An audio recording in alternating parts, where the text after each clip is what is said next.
এখান থেকে চলে যাব। ছাত্র সমাজ কি কখনো বাধার মুখে নত স্বীকার করেছে? আমরা দুর্গ গড়ে তুলব। ওই কোটা কোটা কোটা নামে আদালত আদালতের মতো কাজ করবে। আমরা আদালতের প্রতি শ্রদ্ধাশীল। আমরা নির্বাহী বিভাগকেও প্রশ্নের সম্মুখীন করতে চাই, কেন ছাত্রদের সাথে টাল বাহানা করা হচ্ছে, কেন বিচার বিভাগকে দিয়ে কোটার যে দীর্ঘসূত্রিতা তৈরি করা হচ্ছে। আমরা এই দীর্ঘসূত্রিতা মেনে নেব না, আমাদের দাবি দ্রুত সময়ের মধ্যে মেনে নিতে হবে।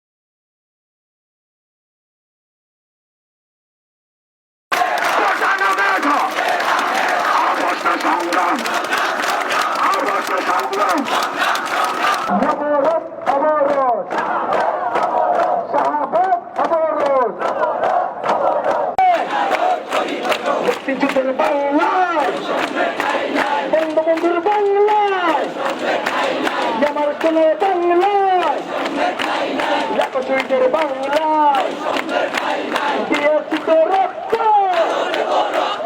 রক্ত নামে যায় ওটা ফোটার খবর দে, থাকা খবর দে, হলে হলে খবর দে, ওটা ফোটা নিপাত যায়, মেধাবীরা মুক্তি পায়। আন্দোলন দিয়ে কি সুপ্রিম কোর্টের বিচার পরিবর্তন করা যায় কিনা? বন্ধুগণ, আন্দোলন দিয়ে একটা রাষ্ট্র গড়ে তোলা যায়।